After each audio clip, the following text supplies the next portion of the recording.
Seigneur Jésus-Christ.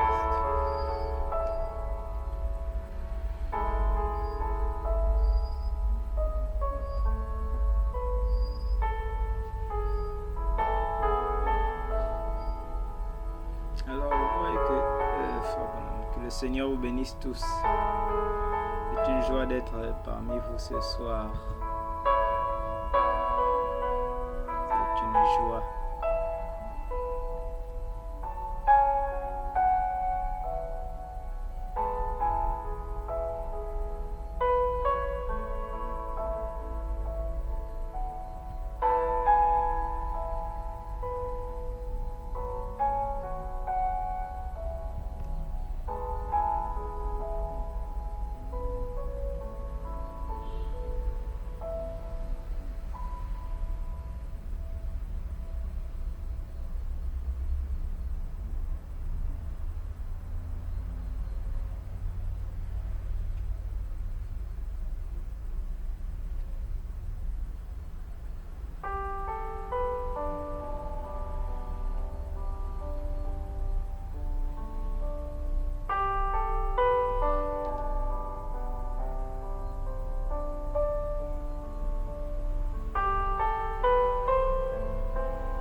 Que le Seigneur vous bénisse.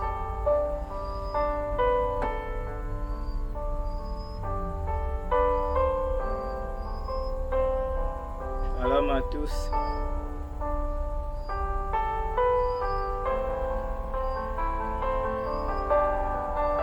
J'espère que vous vous sentez bien ce soir. C'est vrai qu'on a un peu du retard, mais bon, certains ne sont pas des gens en ligne. Pourquoi vous remarquez le léger retard là? J'essaie un peu de patienter les autres aussi pour voir ce que ça pourrait donner. Mais apparemment, bon, certainement d'autres vont rejoindre la conversation. Comme on peut rejoindre ça à n'importe quel moment. J'espère que vous vous sentez bien, vous avez prié. Amen.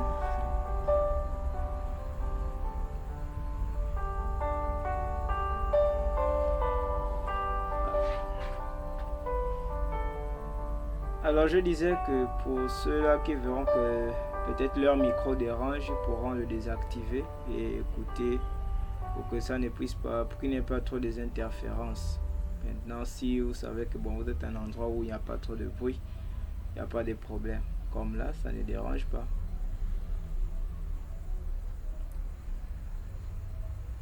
Alors, c'est la deuxième fois, comme je disais dans l'annonce. La dernière fois, on avait fait ça, je crois, c'est le 2 novembre. On avait partagé la parole de Dieu. Et là, on s'est rendu compte que bon, il y avait du bénéfice pour nous. Ça nous avait aidé, ça nous avait apporté quelque chose. Et très vite, on a compris que c'était bénéfique pour nous. Et c'est pourquoi vous voyez, on a essayé de trouver un autre jour. C'est vrai qu'on pouvait faire un autre jour où on s'entretenait au sujet de la parole de Dieu. Et puis trouver un autre jour pour la prière uniquement.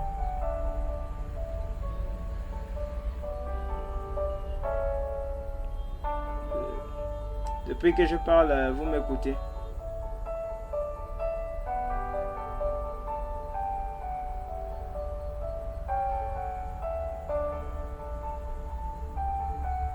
D'accord. Sœur Josiana, tu nous écoutes?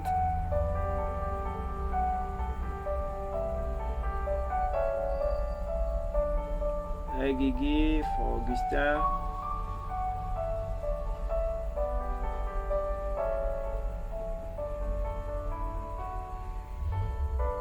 D'accord. Alors, je vais faire un mot de prière pour qu'on puisse commencer. Certainement, nous ne serons pas longs. Ce n'est pas les longues prédications ou bien beaucoup de bruit qui comptent, mais c'est l'essentiel et ce que Dieu veut que nous puissions apprendre ce soir. Alors, nous allons courber nos têtes et recommander ces moments entre les mains du Seigneur. Seigneur Jésus-Christ, Dieu Tout-Puissant, nous te bénissons et nous te rendons grâce. Merci Éternel pour la vie, la santé et la force que tu nous accordes en ce jour. Merci Éternel d'avoir pris soin de nous durant cette journée et d'avoir permis à ce que nous préparions cet événement Jésus. Éternel, tu as dit qu'il est doux aux frères de demeurer ensemble, car c'est là où toi tu déverses tes bénédictions, la vie pour l'éternité, Éternel et Tout-Puissant. Nous sommes réunis ce soir au moyen du téléphone, Seigneur, au moyen de ce réseau Éternel Tout-Puissant, non pas pour raconter quoi que ce soit qui soit contre ta parole ou qui soit désagréable à tes yeux, mais Éternel, c'est pour participer au royaume des cieux et c'est pour l'édification de nos âmes. Nous voulons alors, Seigneur Jésus de Nazareth, que tu nous visites ce soir, que tu t'adresses au cœur d'un frère ce soir, que tu t'adresses au cœur d'une sœur ce soir, Éternel mon Dieu, mon roi, que tu ôtes du milieu de nous tout ce qui ne confesse pas ton nom, Seigneur, loin tout esprit au nom de Jésus-Christ, Seigneur, qui ne confesse pas ton nom, Éternel mon Dieu, mon roi. Nous te recommandons ces moments, te les confions au nom de Jésus-Christ, Père. Je les recommande sous le sang précieux de toi, Jésus-Christ, et loin de nous, Seigneur, tout ce qui ne confesse pas ton nom, Éternel mon Dieu, mon roi. Père, viens vérifier chacun de ces versets, Seigneur, viens vérifier chacune de ces citations, Seigneur, viens vivifier chacun de ces moments, Éternel mon Dieu, mon roi, oh Dieu, laisse que l'ange éternel, la puissance du Saint-Esprit puisse nous saisir partout où nous sommes, Seigneur Jésus, en ces moments, Éternel, que ton onction descende pleinement sur nous, Jésus, que tu nous remplisses de ton esprit, Éternel mon Dieu, mon roi, que tu nous purifies par ta parole, que tu nous réconfortes, Seigneur, que tu nous consoles, que tu nous délivres par ta parole, Jésus, que tu nous fasses prendre conscience de qui nous sommes réellement, Seigneur Jésus. Nous te prions, Éternel, de notre roi. Alors que nous nous recommandons là, Jésus, nous avons certainement dû nourrir notre chair, Éternel, mais tu nous as dit que, Éternel, ta parole, Jésus, que l'homme ne se nourrira pas de pain seulement, mais de toute parole qui sort de la bouche de Dieu. Père Céleste, béni soit ton nom et béni soit tes moments, Jésus, bénis la lecture de ta parole, Jésus, accorde-nous l'inspiration, Jésus, aide-moi à m'ôter du chemin ce soir, Jésus, afin que toi seul, tu puisses t'adresser à nos cœurs autant que nous sommes, Seigneur Dieu Tout-Puissant. Je te prie, Éternel, mon Dieu, mon roi, que la gloire, l'honneur, la majesté te reviennent à toi, Jésus-Christ. Et au nom de Jésus que j'ai prié, Amen.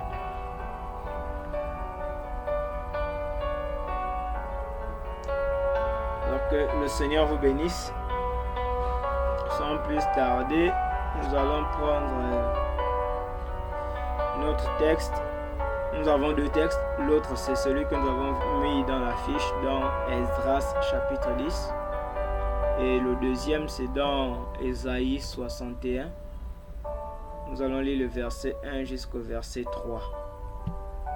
Donc Esdras 10, verset 4. Et Ésaïe 61,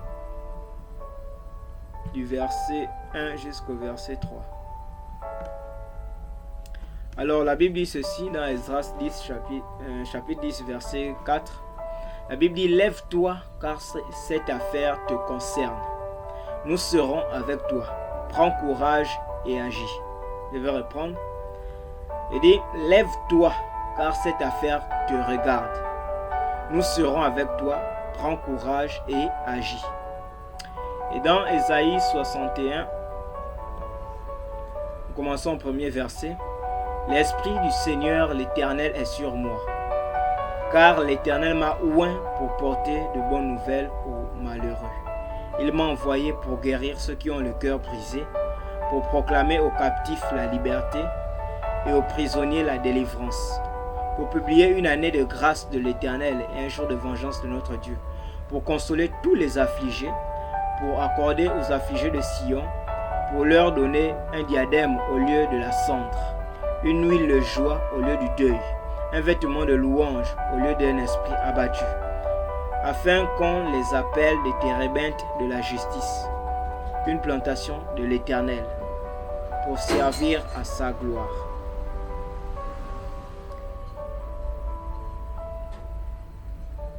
Que le Seigneur vous bénisse.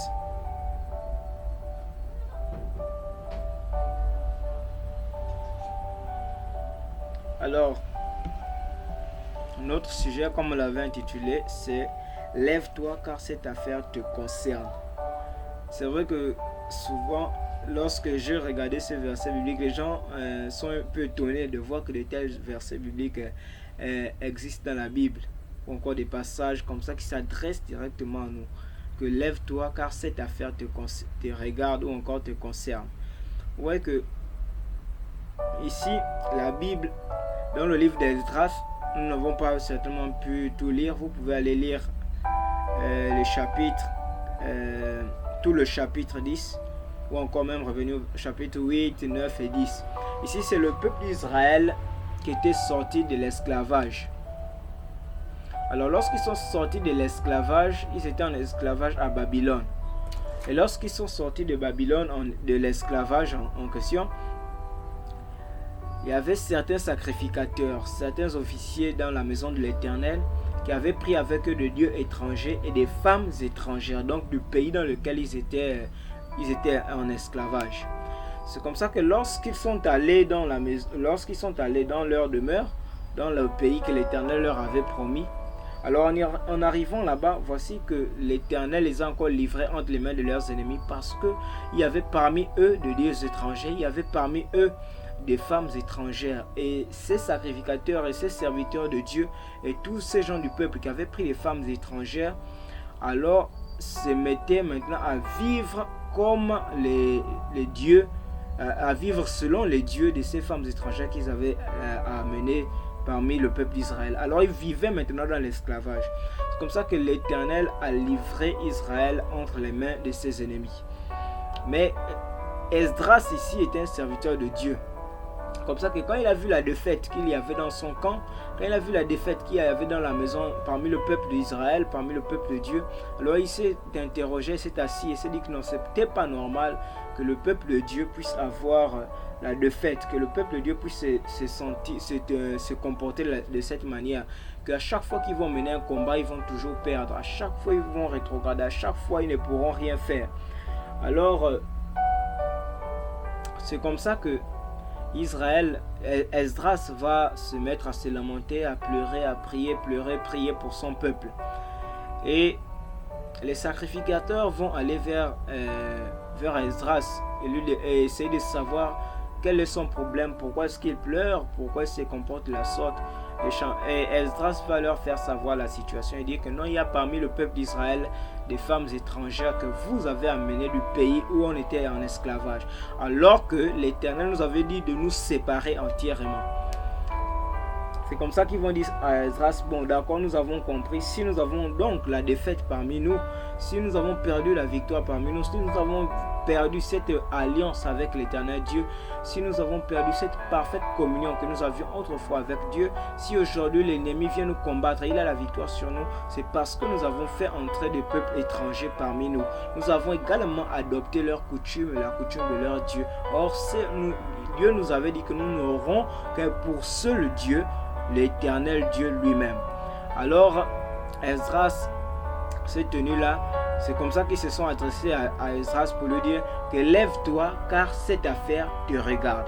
Donc il ne s'agissait pas juste d'accuser les autres, il ne s'agissait pas juste de pointer du doigt aux autres. Lorsque les gens viennent à tomber dans le péché, lorsque les gens viennent à commettre des erreurs dans la vie ou dans l'église ou dans le ministère, peu importe notre vie quotidienne, lorsque quelqu'un vient à commettre une erreur, ce n'est pas la peine de seulement pointer le doigt et de rendre la personne responsable de son erreur. Vous voyez, ce qu'il faut faire, c'est plutôt dire à cette personne ou considérer que la situation que mon frère traverse ou la situation que ma soeur traverse, la situation que ce dernier ou qui que ce soit traverse me concerne également. Et c'est ce que ces gens du peuple avaient rappelé à Esdras, que lève-toi car cette affaire te regarde également. C'est vrai que tu ne fais pas partie de ceux-là qui ont amené les femmes étrangères parmi Israël, mais tu fais du moins partie du peuple d'Israël. Donc si la défaite est dans le camp, ça veut dire que toi également, tu es concerné. Donc c'est comme ça que Israël s'est trouvé dans cette situation-là. Mais il y a une consolation dans le livre d'Ésaïe 61, où la Bible nous dit que l'Esprit du Seigneur est sur moi, car il m'a oint pour porter de bonnes nouvelles aux malheureux et pour consoler les affligés. Donc ce soir, nous n'allons pas être longs. Ce qu'il faut juste comprendre, c'est que ce soir, ce que nous devons savoir, c'est que Frère Branham nous dit que c'est l'attitude qui toujours produit les résultats. Donc c'est notre attitude que nous allons adopter ce soir à l'égard de la parole qui produira les résultats. Ce n'est pas que nous allons prendre beaucoup de temps. Ce n'est pas parce que nous allons crier. Ce n'est pas parce que nous allons chanter ou nous allons faire beaucoup de bruit. Ou que je vais lire beaucoup de citations. Ce qui comptera, c'est votre attitude face à la parole de Dieu ce soir. Donc c'est vous qui allez, s'il faut qu'un miracle puisse se produire, c'est vous qui allez faire en sorte que le miracle se produise. Ce n'est pas moi, c'est chacun de nous de faire ce qu'il veut de la parole de Dieu. Nous voyons la fin d'année approcher peut-être dans 2 semaines.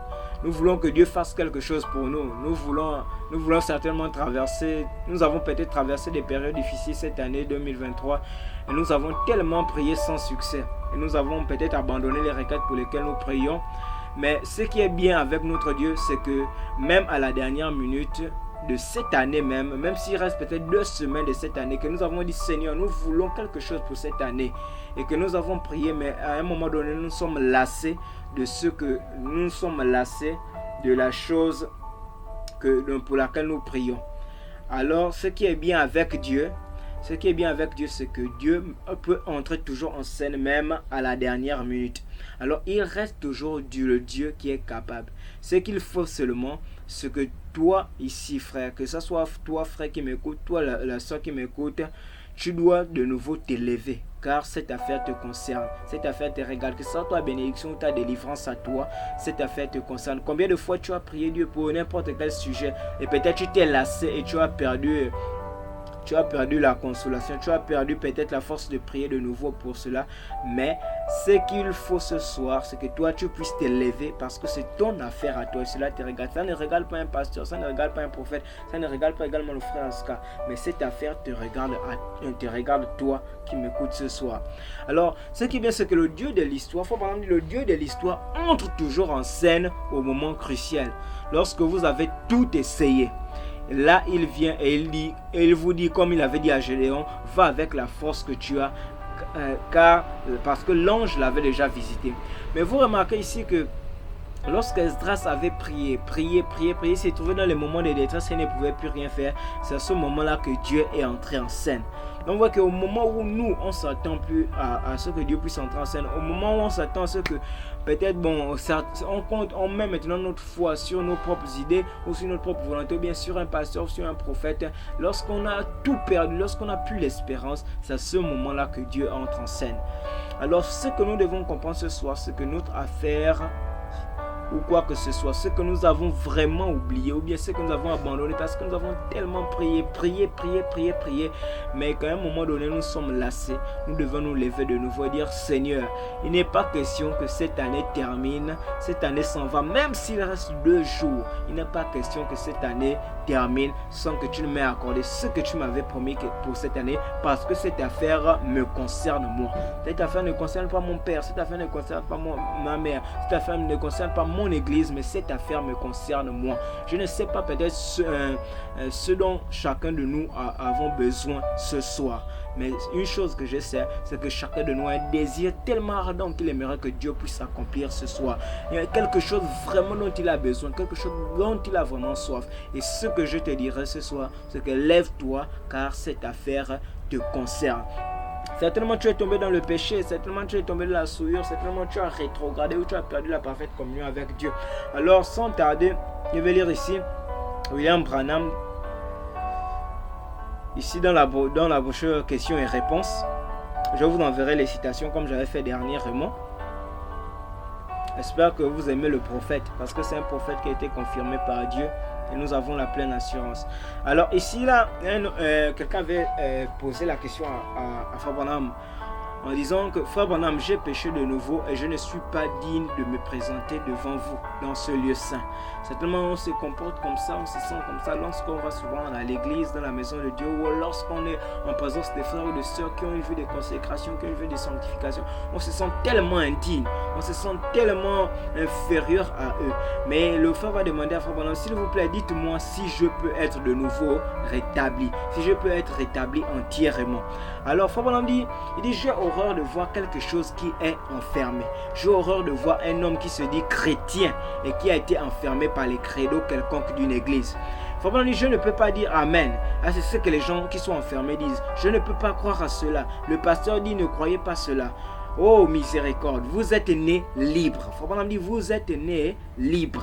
Non, je retire ça. Frère Branham dit, le spectacle le plus horrible que je n'ai jamais vu, c'est de voir un homme qui est né pour être un fils de Dieu, ou encore même une fille ou une femme qui est née pour être une fille de Dieu et qui a été enfermé dans un credo quelconque. Il regarde là-haut et il voit un Dieu qu'il désire réellement servir, mais il ne peut pas le faire. On ne lui permet pas de le faire. Vous voyez, il est enfermé. C'est une chose horrible. Mais il y a une chose qui est certaine, c'est que lorsqu'on vient, ou on va dans les églises où nous sommes aujourd'hui, ce n'est pas mauvais d'appartenir à une église. Mais le problème, c'est que les églises aujourd'hui sont remplies tellement de doctrines, des hommes, les hommes de Dieu, les serviteurs de Dieu derrière la chair, mettent leur propre intelligence, mettent leur propre volonté, mettent leur propre credo dans la prédication. Comme on pouvait dire, il dit que c'est tellement rare encore aujourd'hui d'entendre un sermon inspiré. C'est que lorsque vous allez à l'église, c'est pourquoi il est souvent important de prier avant d'aller à l'église en disant que Seigneur, si je pars à l'église ce soir, c'est parce que j'ai envie d'entendre la parole de Dieu, j'ai envie d'entendre ta voix t'adresser directement à mon âme.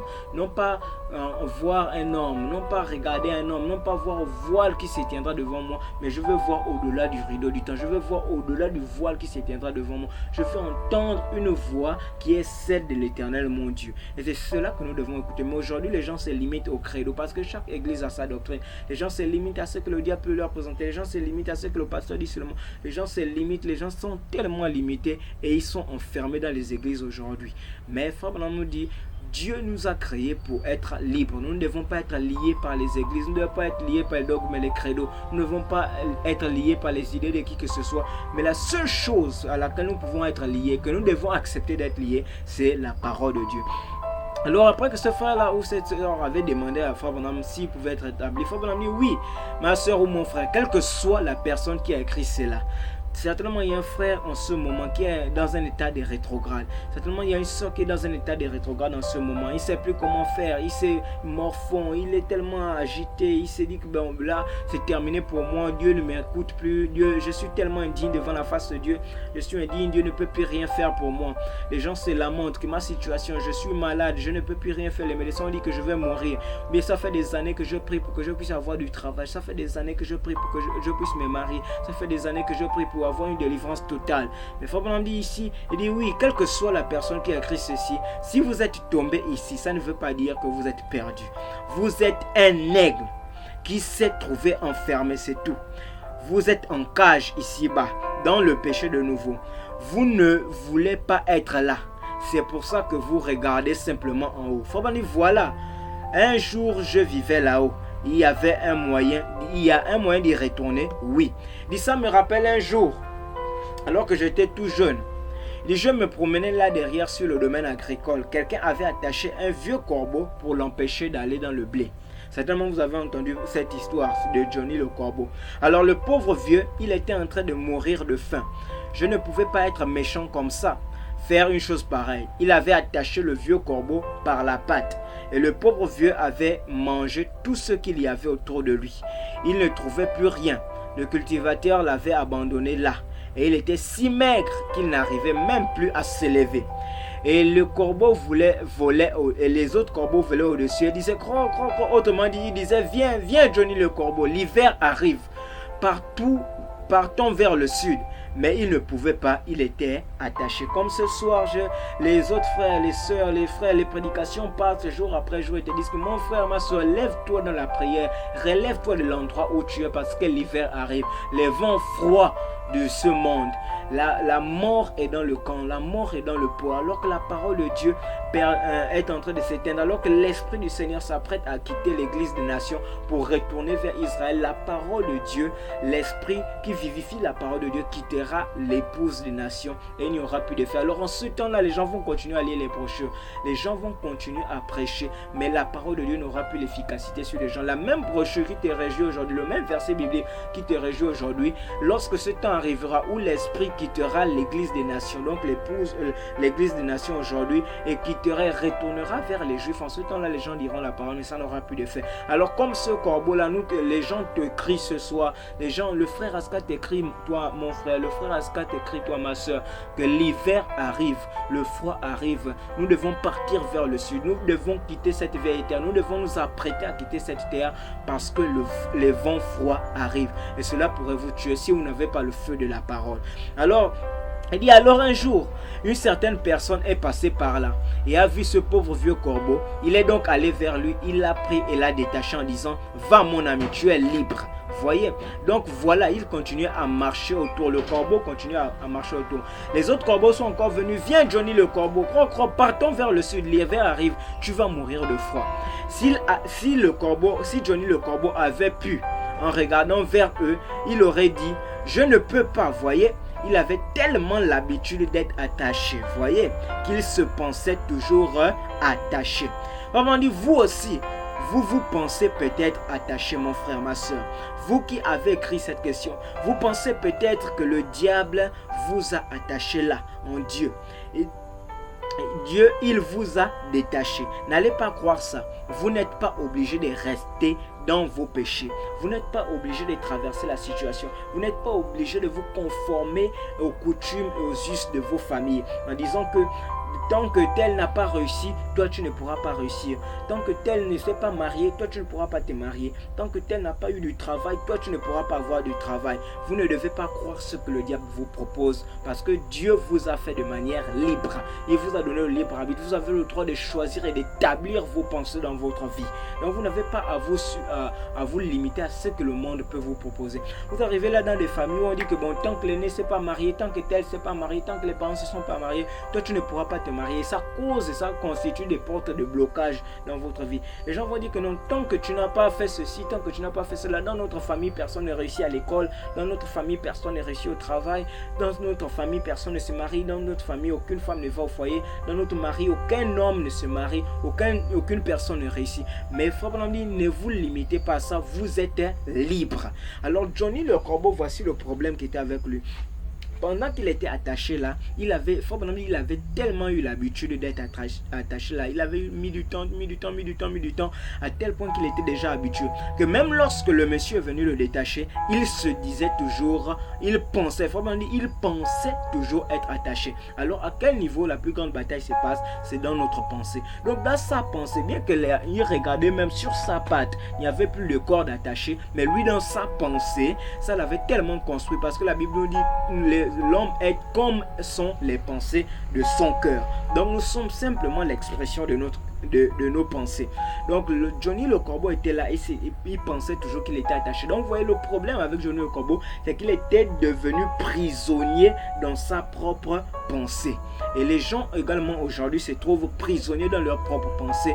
Parce qu'après avoir commis une erreur, après avoir écouté quelque chose, après avoir écouté une histoire, ou bien après avoir écouté quelque chose qu'on a établi dans une famille ou dans un endroit quelconque, les gens prennent cela et ils figent cela dans leurs pensées. Et ils restent là année après année, année après année après année, leurs pensées. Le diable vient dans leurs pensées et il se limite à ce que leurs pensées leur proposent, alors qu'ils restent prisonniers de leurs propres pensées. Mais si Johnny le Corbeau, quelqu'un était passé près de lui pour lui dire que mais Johnny le Corbeau, tu es libre maintenant, tu peux voler et retrouver tes amis. Et toi aussi qui m'écoutes en ce moment, tu peux voler et te déplacer. Tu peux, ce n'est pas parce que le frère intel, ça fait 10 ans, 20 ans, 30 ans, 40 ans, qu'il est plus spirituel que toi, il a une vie de consécration, il a une vie de prière, que toi tu ne peux pas atteindre ce même niveau-là. Toi également, tu peux atteindre ce même niveau. Tu ne dois pas te limiter à ce que ta pensée te propose. Tu ne dois pas te conformer à ce que ta pensée te propose. Tu dois te conformer à ce que Dieu te dit, à ce que la parole de Dieu te dit.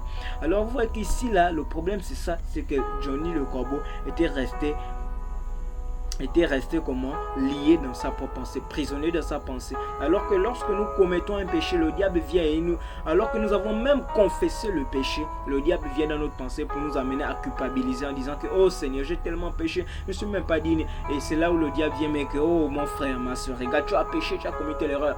Ne pars même pas à l'église, ça va servir à quoi? Tu es là, tu as commis telle erreur, tu as fait telle chose, tu es un pécheur, tu es souillé, tu es comme ceci, tu vas aller dans un lieu saint, tu sais que le frère intel se consacre toujours, tu sais que la soeur intel se consacre toujours, mais toi pécheur que tu vas aller dans l'église, le diable vient, il fait en sorte que vous culpabilisez dans votre pensée, vous allez vous morfondre, le diable va vous mortifier dans vos pensées. C'est comme ça que vous allez dire, bon c'est vrai, je suis pécheur, je suis là souillé, je ne peux pas aller déranger les autres à l'église, vous restez à la maison.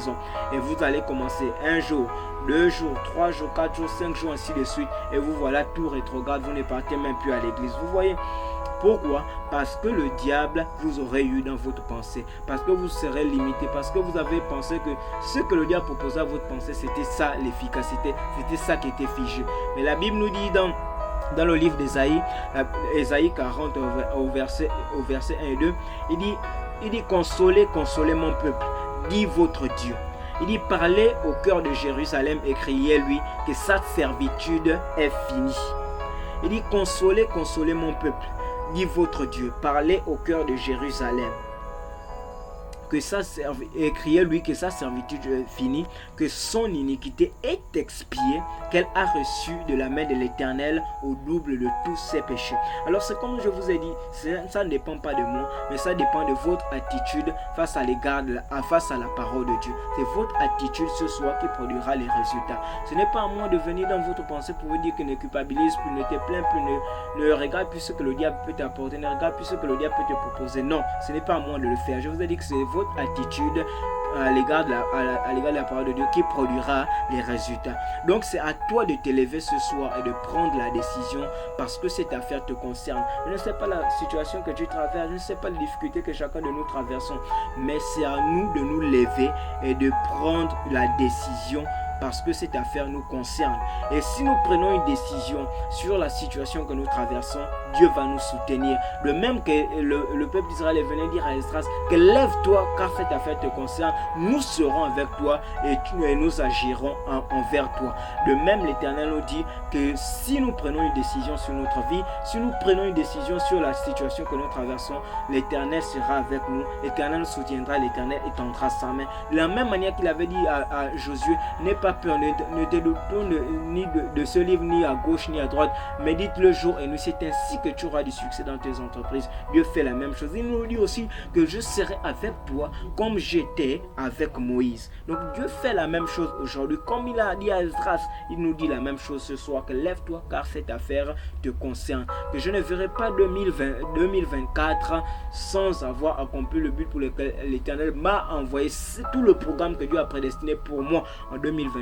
Même s'il reste 2 jours, même s'il reste 2 minutes, même s'il reste 3 minutes, même s'il reste 1 minute, pour cette année-là, l'Éternel Dieu fera quelque chose. Alors moi, je dois me lever dans la prière, je dois me lever dans une prise de décision et déclarer que je suis libre. Je dois me lever dans une prise de décision et dire que Seigneur, moi je veux telle chose et rester là-dessus jusqu'à ce que l'Éternel puisse nous l'accorder.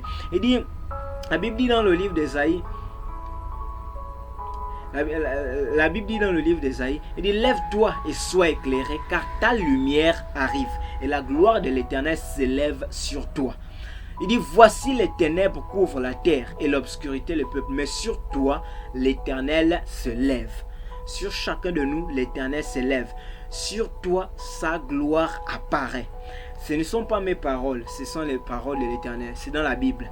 Il dit, mais sur toi, l'Éternel s'élève. Sur toi, sa gloire apparaît. Des nations marchent à ta lumière, à toi. Alors que les gens te traitent de vaurien dans la famille, ils disent que tu n'apportes rien dans la famille, tu ne fais pas comme les autres, bon, peut-être comme les autres filles de la famille. Chaque soir que tu rentres, tu dois apporter peut-être un sachet, tu dois apporter le riz, tu dois apporter le poulet, alors qu'ils savent que tu n'es pas, marié, mais ils veulent qu'à chaque fois tu puisses apporter des choses. Il faut que tu puisses avoir un homme qui va toujours te donner quelque chose à manger, qui va toujours te donner l'argent, qui va toujours te donner de quoi apporter à ta famille, alors qu'ils savent que cette vie n'est pas correcte, elle est contraire à la parole de Dieu. Et les gens vont toujours t'insulter, vont toujours se plaindre à ton sujet, disant que tu ne vaux rien, tu n'apportes rien dans ta maison, tu n'apportes rien chez nous. Vous voyez? Alors la Bible nous dit quoi? Voici les ténèbres couvrent la terre et l'obscurité le peuple. Il dit, mais sur toi l'Éternel s'élève. Sur toi sa gloire apparaît. Et des nations marchent à ta lumière, à toi. Et des rois à la clarté de tes rayons. Il dit, porte tes yeux aux alentours et regarde. Tous ils s'assemblent. Ils viennent vers toi maintenant. Tes fils arrivent de loin et tes filles sont portées sur les bras. Tu tressailleras alors et tu te réjouiras. Et ton cœur bondira et se dilatera. Quand les richesses de la mer se tourneront vers toi et quand les trésors des nations viendront à toi. Donc vous voyez qu'on n'a pas à se lamenter, on n'a pas à regarder ce que les gens peuvent dire de nous, on n'a pas à regarder ce que les gens peuvent faire quoi de nous, ou dire quoi que ce soit de nous. Ce que nous devons faire, c'est simplement considérer ce que Dieu a dit de nous et regarder à ce que Dieu dit de nous. Donc c'est à nous de vraiment prendre cette décision-là. Alors une autre chose, c'est que les gens aujourd'hui se trouvent dans l'esclavage. Dans l'esclavage du péché, dans l'esclavage des rites et des coutumes des familles, dans l'esclavage des esprits des familles, dans l'esclavage des totems des familles. Les gens se trouvent là, dans l'esclavage du péché, dans l'esclavage de certains démons, de masturbation, de pornographie, la souillure, de concubinage, certainement de convoitise, de fornication et tous ces esprits-là. Et les gens se trouvent là-dessus. Mais alors qu'il y a un moyen de délivrance, il y a un moyen d'être libre. Et Frère Branham d'ici, on va bientôt terminer. Dans la brochure, aujourd'hui cette écriture est accomplie à partir du paragraphe 46. Frère Branham dit, l'année de grâce, nous le savons tous comme lecteurs de la Bible. Il dit c'était l'année du jubilé. Donc l'année de grâce, Frère Branham dit c'était l'année du jubilé. Et le jubilé, c'est le chiffre 50, c'est l'année de délivrance. Amen. Et cette année, nous voulons que ça soit, si toutes les années ont été pareilles en disant que ça fait tous les jours, à chaque année, les hommes de Dieu nous parlent que voici, c'est ton année de délivrance, c'est ton année de ceci, c'est ton année de réussite, tu vas avoir du succès, tout cela. Mais nous voulons que cette année-ci soit une année de délivrance. Alors pourquoi ça ne se passe pas? C'est parce que notre attitude est mauvaise face à la parole de Dieu. Alors pendant que les hommes de Dieu nous prêchent ça dans les églises, il y a d'autres également qui ont du succès à travers cette parole-là. Mais l'autre vient se plaindre, tous les jours nous écoutons la même chose, tous les jours nous écoutons les gens nous dire que c'est ton année de délivrance, c'est ton année de réussite, c'est ton année de ceci, c'est ton année de cela. Mais c'est votre attitude face à l'égard de la parole de Dieu. C'est votre prise de décision, c'est votre manière de vous lever et de savoir que cette parole qu'il est prêchée me concerne moi. Donc cette affaire me concerne et c'est à moi de prendre conscience que c'est la vérité et que ça peut m'ouvrir la porte qui est fermée devant moi. Ça peut me guérir de cette maladie pour laquelle je prie chaque fois. Ça peut me délivrer de ce démon pour lequel je prie chaque fois. Et c'est donc notre attitude. Il dit donc l'année de grâce, nous le savons tous, comme lecteurs de la Bible, c'était l'année du jubilé. C'est quand tous les esclaves et tous les prisonniers, ceux qui avaient été faits prisonniers, ils avaient dû donner un fils pour payer une dette ou une fille pour payer une dette.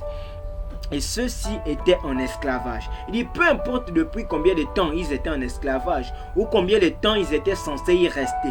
Quand arrivait l'année du jubilé, lorsque la trompette sonnait, tout homme pouvait être mis en liberté s'il voulait être mis en liberté. Vous étiez libre, vous n'étiez plus esclave. Alors en Israël, comment est-ce que ça s'est passé? Lorsque l'année du jubilé, par exemple comme l'année du 31 arrive là, on sonnait de la trompette. Et tous ceux qui voulaient être mis en liberté, qui étaient en esclavage, peu importe le nombre d'années qu'ils avaient mis dans l'esclavage, peu importe le nombre, le temps que tu as traversé dans les difficultés, que tu as traversé avec les difficultés, peu importe le temps que tu as fait avec une maladie, peu importe la situation que tu as traversée depuis des années qui ne s'est pas arrangée, peu importe depuis combien de temps tu pries pour avoir un véritable travail, pour avoir une stabilité financière, pour avoir une vie qui est stable, ou encore une situation maritale stable. Peu importe combien de temps, lorsque le temps arrivait, comme le 31 décembre, comme je le disais, on sonnait de la trompette. Alors tous ceux qui étaient en esclavage, même s'il était esclave de l'intendant du roi, alors lorsqu'on sonnait la trompette, il pouvait être mis en liberté à condition que lui-même voulait être mis en liberté. Donc son maître pouvait même lui dire que tu es libre. La trompette vient de sonner, tu es libre, tu peux partir, tu peux aller te balader, tu peux faire...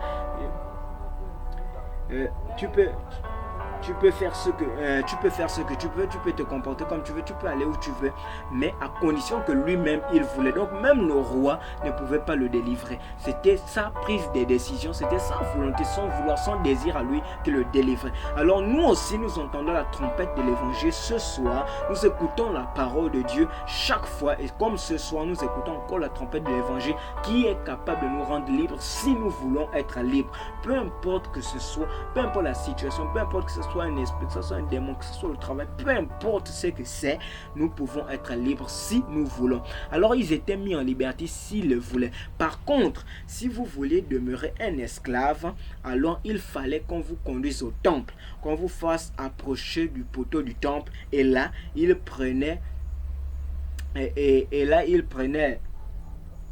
excusez-moi, alors là il prenait un poinçon. Il prenait un poinçon et il perçait un trou à votre oreille. Après quoi, vous deviez servir ce maître jusqu'à la fin de vos jours.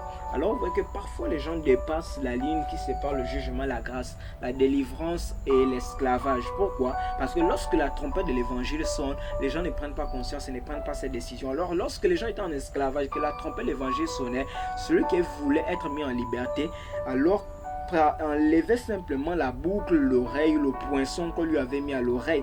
Et on voyait même l'origine des boucles d'oreille. L'origine des boucles d'oreille ici se trouve là. C'était un signe d'esclavage. Lorsque Israël est sorti de son pays et a été mis en esclavage, il ne portait pas des poinçons ni des boucles d'oreille. Et c'était le peuple béni de l'Éternel, c'était le peuple choisi de l'Éternel, Israël. Mais une fois qu'ils sont entrés en Égypte, ils sont allés trouver les esclaves qui étaient en Égypte avec des boucles d'oreilles, des poinçons sur les oreilles. Donc c'est là l'origine des boucles d'oreilles. Donc lorsqu'on interdit aux gens de mettre les boucles d'oreilles, de mettre les gommettes, les chaînettes, tout cela, c'est des signes de l'esclavage que les gens ont trouvé agréable sur leur visage ou encore sur leur corps. Mais vous voyez que les gens ne connaissent pas l'origine, mais ils mettent ces choses-là, des dieux étrangers, sur leur corps sans le savoir. Donc lorsqu'on les mettait le poinçon, ils restaient esclaves jusqu'à la fin de leur jour. Pourquoi? Parce que la trompette avait sonné. Ceux qui pouvaient leur mettre en liberté, ils avaient rejeté cela. Et c'est que la seule chose qui peut nous mettre en liberté, ce n'est pas le frère Aska, ce n'est pas votre pasteur, ce n'est pas votre prophète, ce n'est pas l'apôtre, ce n'est pas votre frère, ce n'est pas votre soeur. Ce qui peut vous mettre en liberté, c'est quoi?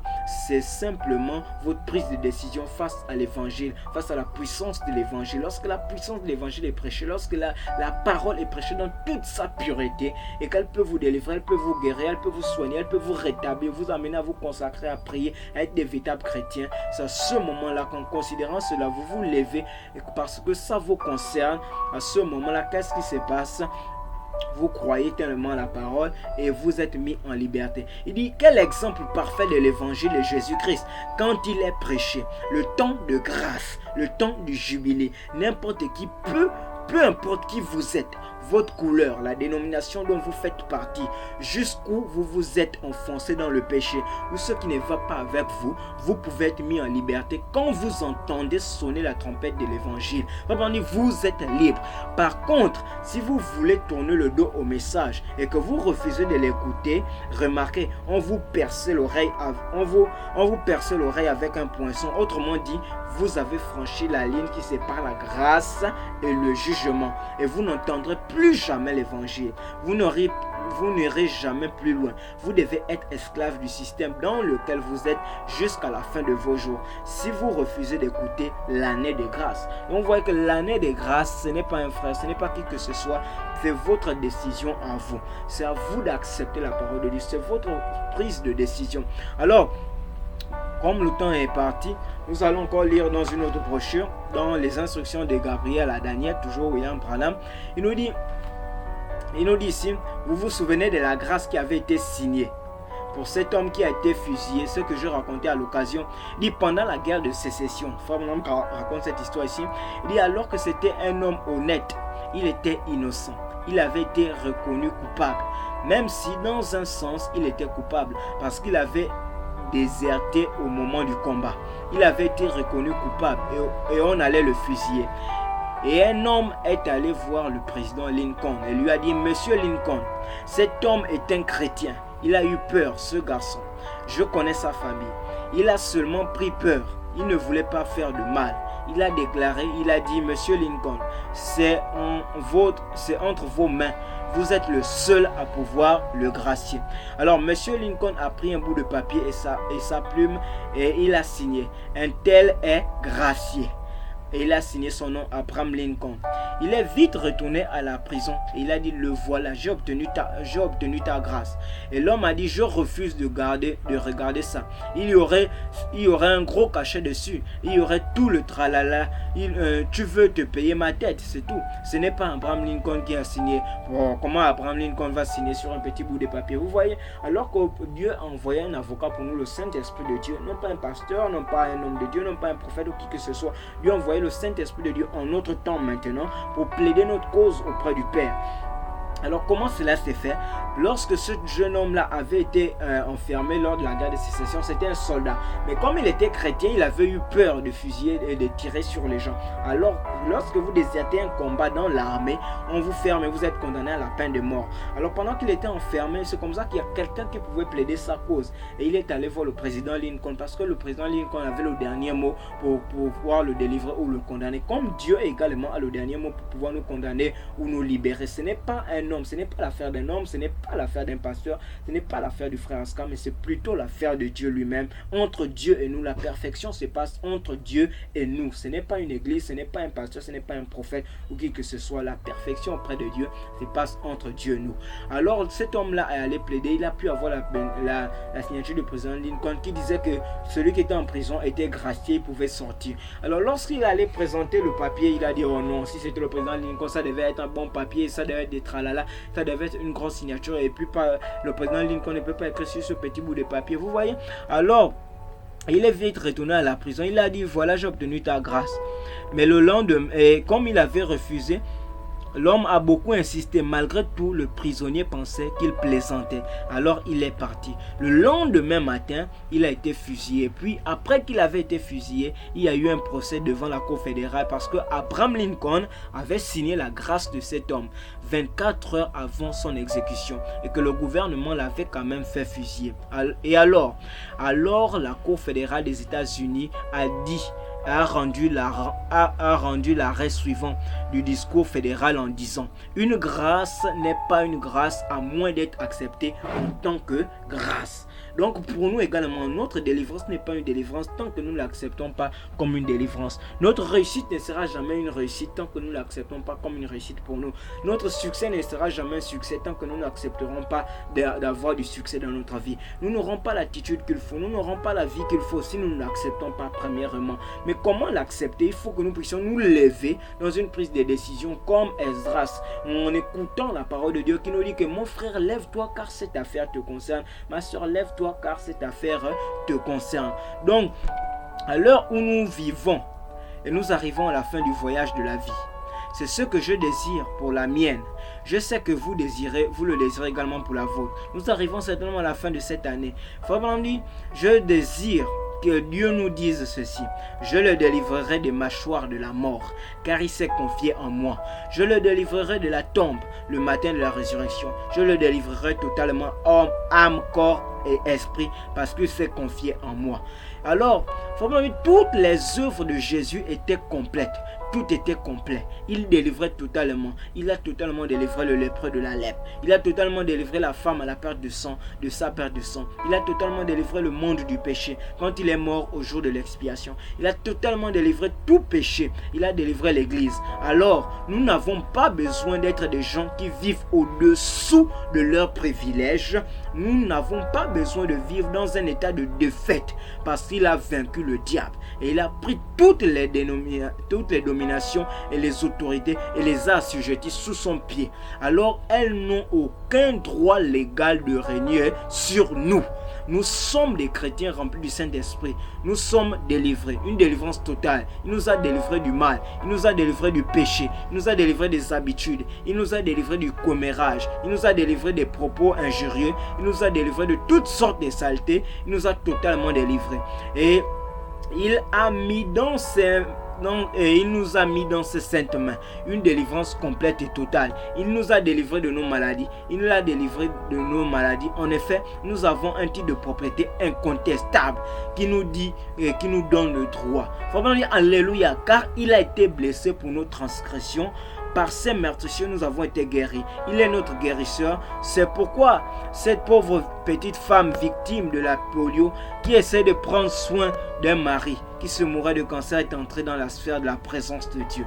Elle avait la foi et le médecin avait fait tout ce qu'il pouvait. Alors elle a suivi les instructions de Dieu et elle a été totalement délivrée. Alors pour nous également, si nous suivons les instructions de Dieu en disant que Seigneur, nous voulons nous lever comme Esdras. Nous voulons prendre une décision. Nous voulons que l'Éternel puisse nous visiter. Nous voulons que l'Éternel agisse avec nous. Nous voulons que l'Éternel soit avec nous alors que nous prendrons la décision sur notre vie, sur ce qui nous tracasse, sur ce qui nous dérange. Peu importe, même si c'est une délivrance, même si c'est le travail que tu cherches, même si c'est une augmentation de salaire que tu cherches, même si c'est une stabilité que tu cherches, même si c'est le mariage que tu cherches, même si c'est une véritable vie chrétienne, une vie de consécration, une véritable relation avec Dieu que tu cherches, lève-toi car cette affaire te concerne.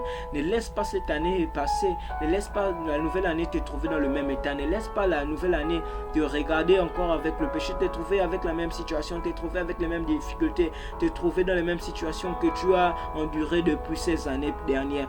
Dieu veut que nous fassions des impossibles même sans lui. Dieu veut que nous accomplissions des choses que notre pensée ne peut même pas percevoir, des choses que nos yeux ne peuvent pas penser, des choses que notre intelligence ne peut pas penser ou ne peut comprendre. C'est ce que Dieu veut de nous. Alors, certainement vous allez vous dire, mais comment est-ce que je peux, moi qui suis un pécheur, moi qui suis en difficulté, ça fait combien de temps que je prie? Alors une corde de miséricorde, la main de l'Éternel est étendue sur nous ce soir, en disant que l'année de grâce est maintenant en train d'être publiée. Alors chaque fin d'année, l'année de grâce et l'année du jubilé est publiée. À chaque fois que nous entendons la trompette de l'évangile, c'est simplement à nous de prendre la décision.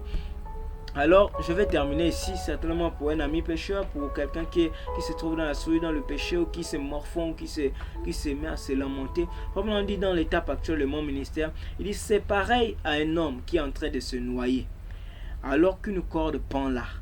Il se dit, eh bien, avec cette corde, je pourrais bien me hisser hors de l'eau, mais je ne suis pas digne de saisir la corde. Il dit c'est précisément dans ce but que cette corde a été placée là, afin que vous vous en serviez pour vous hisser hors de là. C'est précisément dans ce but que la parole de Dieu est prêchée ce soir, pour que vous sortez de la situation dans laquelle vous êtes. C'est précisément dans cette situation, dans ce but là, que la parole de Dieu est prêchée, pour que vous ayez une vie de consécration. C'est précisément dans ce but là que la parole de Dieu est prêchée ce soir, afin que vous soyez entièrement délivrés. C'est précisément dans ce but là que la parole de Dieu est prêchée ce soir, pour que vous ayez votre guérison, pour que vous ayez votre délivrance, pour que vous ayez votre véritable vie chrétienne, pour que vous ayez votre succès, pour que vous ayez la réussite dans vos entreprises, à l'école, au travail, dans ce que vous entreprenez. Que l'Éternel vous bénisse pleinement et que l'Éternel puisse étendre sa main, que l'Éternel puisse nous aider et venir vers nous comme à Esdras, en nous disant que lève-toi car cette affaire te concerne. Certainement, je n'ai pas pu aborder le point que tu as au fond de ton cœur, mais toi tu connais ce qu'il y a à faire.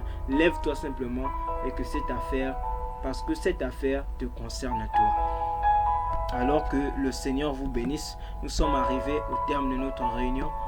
J'espère que l'Éternel s'est adressé à un cœur et j'espère que l'Éternel nous a bénis pleinement.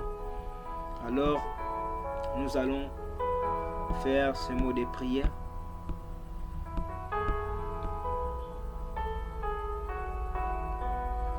Que le Seigneur vous bénisse tous.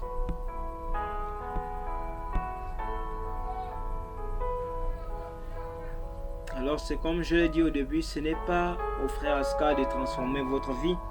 Ce n'est pas à moi de faire agir la parole de Dieu dans votre vie.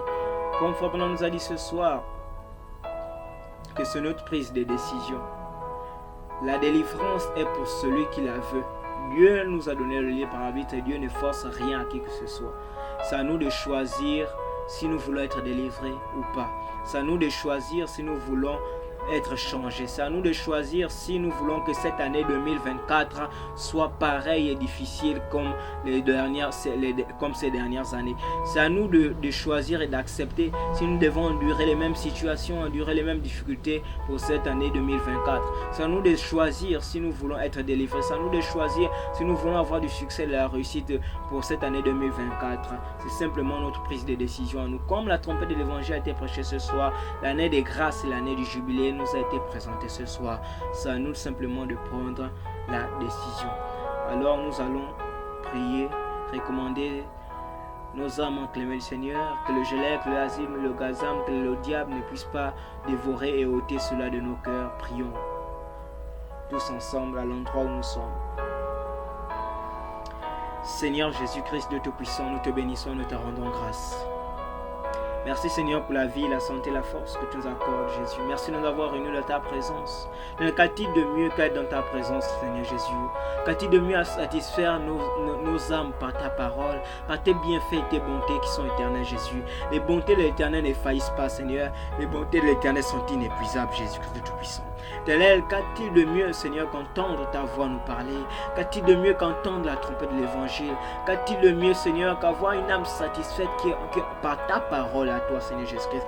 Qu'a-t-il de mieux qu'être délivré par l'Éternel Dieu? Qu'a-t-il de mieux qu'être consolé par toi, Jésus? Qu'a-t-il de mieux qu'être réconforté par toi, Éternel notre roi? Certainement, nous traversons des situations qui perdurent, Seigneur Jésus. Nous traversons des années, Seigneur, des difficultés, des situations difficiles, année après année, année après année, année après année, à tel point que nous nous sommes pleins, que nous sommes perdus, que nous avons rétrogradé, que nous avons même laissé de prier pour cela, Jésus. Mais Éternel, tu es venu ce soir vers nous, Jésus. Comme Dieu, Seigneur, Israël s'est adressé à Esdras, tu t'es adressé à nous ce soir en disant que lève-toi, car cette affaire te concerne. Oh Dieu, nous voulons, Seigneur, que tu t'adresses au cœur d'un frère ce soir. Nous voulons que tu t'adresses au cœur d'une sœur ce soir, Jésus, en disant que lève-toi, mon fils, car cette affaire te concerne. Lève-toi, ma fille, car cette affaire te concerne.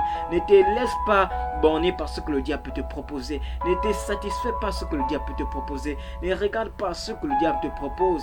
Tu es bien plus que ce que le diable te propose. Tu es bien plus que ce que les gens disent que tu es. Tu es bien plus que la manière dont les gens te considèrent. Tu es bien plus que cela. Tu es un fils de Dieu né pour être libre, pour voler dans les hauteurs, pour voler auprès de l'éternel Dieu et rentrer continuellement dans la présence de Dieu. Alors je prie ce soir, Seigneur Jésus. Je ne connais pas certainement ce qu'un frère ou une soeur traverse en ce moment. Je ne sais pas quelle difficulté perdure, Seigneur, au fil du temps, au fil des années, Jésus. Je ne sais pas, Seigneur, quels sont les désirs, Seigneur Jésus, pour cette fin d'année. Je ne sais pas quels sont ses vœux pour cette fin d'année, Seigneur Jésus. Mais je prie au nom puissant de Jésus de Nazareth que tu étendes ta main, Seigneur, que peu importe les blocages, les portes, Seigneur Jésus, qui se sont établies, Jésus, que cela soit renversé, que cela soit détruit et réduit l'impuissance au nom de Jésus de Nazareth, Seigneur Jésus. Que éternellement de moi, tout démon, tout esprit qui nous empêche de marcher correctement avec toi, qui nous empêche d'être bénis entièrement, qui nous empêche de recevoir notre héritage, Jésus, qui soit paralysé, lié, renvoyé, jeté dans les airs de feu, Père, mon Dieu, mon roi.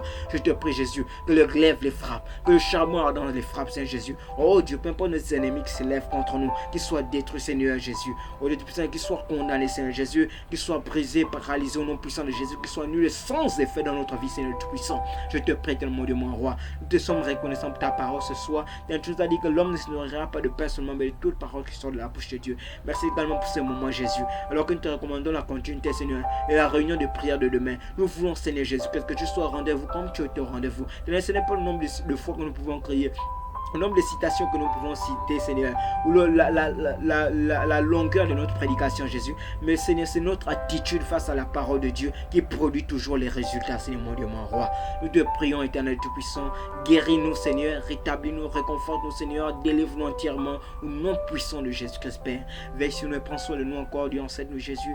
Conduis-nous entièrement et garde-nous dans un esprit de prière, dans un esprit de méditation, alors que cette année est en train de finir. Seigneur, les esprits se lèvent par-ci, par-là, Jésus, mais nous voulons les passer, Seigneur, dans les moments de prière, de consécration et nous confier et nous recommandons pleinement à toi, Jésus. Fils éternel, nous sommes arrivés en ce mois de décembre, Jésus. Nous sommes quittés de janvier 2023 jusqu'en décembre 2023, Seigneur. C'est parce que ce n'est que ta grâce à toi, Jésus. Nous voulons que cette même grâce et cette même puissance, cette même miséricorde nous garde entièrement, Jésus. Mais le seul moyen, c'est d'obéir à tes conditions et à tes ordonnances à toi, Seigneur Jésus.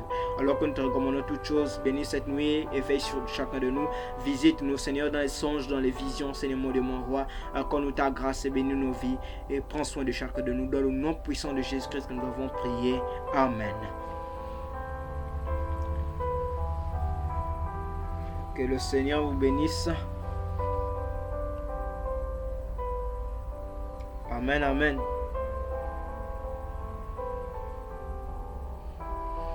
Alors nous sommes arrivés au terme de notre réunion. Je ne sais pas si nous avons débordé le temps. Excusez-moi. Alors non, nous n'avons pas débordé le temps. Nous sommes à 21h40 normalement. Et 21h34. Alors, j'espère que nous avons été bénis ce soir. Nous remercions le Seigneur. Alors pour le programme de demain, c'est comme on l'a dit, toujours 20h30, 21h40 ou encore 21h30, même 1 heure de prière pour demain. Et avec notre sujet, nous avons le sujet. Et je vous ai donné le verset biblique dans le psaume 77. Donc pour le sujet des prières, vous pouvez même commencer à méditer cela chez vous. Ou encore cette nuit ou bien la journée de demain, commencer à méditer sur le psaume 77. Du verset, je crois, 1 jusqu'au verset 15 ou 14. Donc c'est pour ça, c'est ça nos sujets de prière. Et le sujet de prière, le thème du sujet de prière s'intitule « Mon âme refuse toute consolation ». C'est ça nos sujets de prière. Et ne manquez pas vraiment pour demain. Et cherchez vraiment à trouver un endroit calme, vraiment même dans votre chambre pour pouvoir entrer en prière pour demain. Je pense et je crois de tout mon cœur que le Seigneur nous viendra, que le Seigneur sera au rendez-vous. Alors, ne l'oubliez pas et sachez que si nous le faisons la nuit, toutes les nuits ne sont pas faites pour dormir. Il y a les nuits que nous devons consacrer pour faire des veillées des prières. Il y a des nuits que nous devons consacrer pour être en prière, pour être en communion avec Dieu. C'est comme également toutes les journées ne sont pas faites peut-être pour nous promener, pour faire nos activités. Nous devons toujours trouver des journées où nous pouvons passer du temps avec notre Dieu, avec l'Éternel, peut-être dans la lecture de la parole, dans la méditation. Amen. Que le Seigneur vous bénisse tous. C'est vrai que peut-être ça a été difficile pour certains de se connecter, mais nous croyons que l'Éternel a étendu sa main. Alors pour le sujet et les citations, je vous les enverrai dans le groupe pour que vous puissiez relire et certainement vous consoler toujours avec et vous réconforter également. Alors nous sommes arrivés à la fin. Que le Seigneur vous bénisse tous. Maintenant pour les propositions, certainement vous pouvez envoyer des propositions ou des questions ou des sujets dans le groupe. Les sujets des prières, voilà. Ceux qui ont les sujets des prières, vraiment n'oubliez pas les sujets des prières pour demain. Parce que c'est vrai que parfois nous prions individuellement ou seuls ou pour nos sujets, mais parfois on devient si faible et on répète les prières. Alors que lorsque nous avons des sujets des prières, la prière est continue et elle est prolongée. Vraiment, n'oubliez pas d'envoyer les requêtes des prières dans le groupe. Que le Seigneur vous bénisse tous. Shalom à tous et bonne nuit, bonne soirée.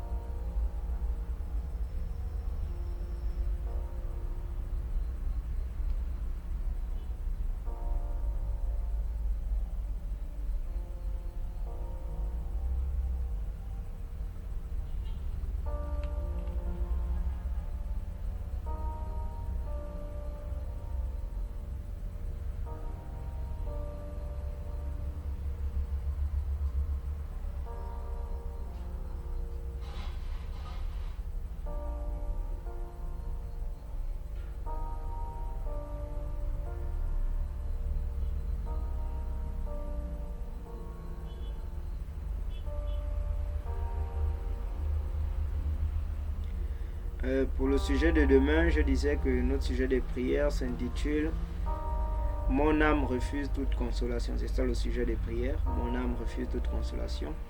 Et notre texte que nous allons lire se trouve dans le psaume 77, le verset 1 jusqu'au verset 16. Verset 1 jusqu'au verset 16. Et je disais également que n'oubliez pas, envoyez vos requêtes de prière, même si c'est un parent, même si c'est un frère, même si c'est un ami, même si c'est vos propres requêtes de prière. Vraiment, ne vous gênez pas. Envoyez vos requêtes de prière pour demain. Comme ça, au moins, on aura des sujets pour lesquels prier, parce que souvent, c'est un peu difficile lorsqu'on prie individuellement. Donc, envoyez vos requêtes de prière. Le sujet, c'est Mon âme refuse toute consolation. Et c'est dans le psaume 77, verset 1 à 16. C'est là-dessus que nous allons nous baser pour notre prière. Que le Seigneur vous bénisse.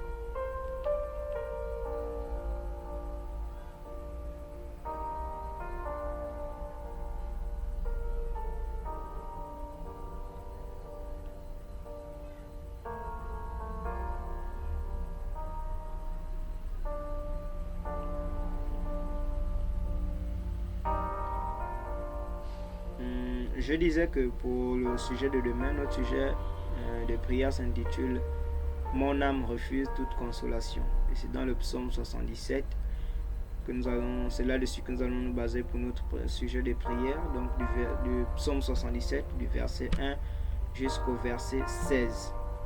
Alors que le Seigneur vous bénisse pleinement. Et je rappelais que vous devez prendre vos sujets de prière et les envoyer pour que nous ayons au moins la liste des requêtes. Comme ça, je vais les écrire quelque part et au fur et à mesure qu'on priera demain, on va énoncer les requêtes des prières, on va énoncer. Vraiment, ne vous gênez pas, peu importe le sujet, que ce soit pour un frère, pour une soeur, pour un parent, un ami ou qui que ce soit, n'oubliez pas d'envoyer vos requêtes de prière.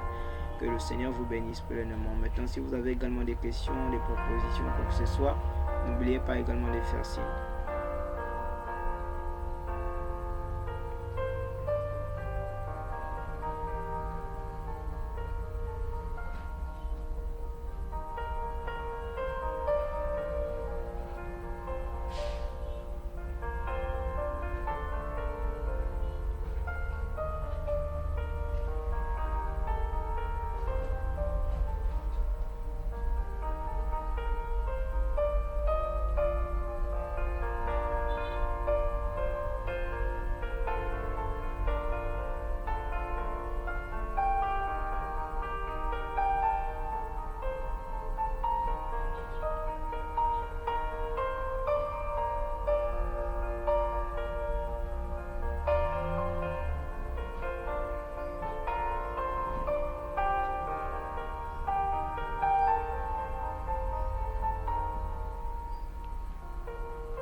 J'ai également envoyé ça à Herbelin.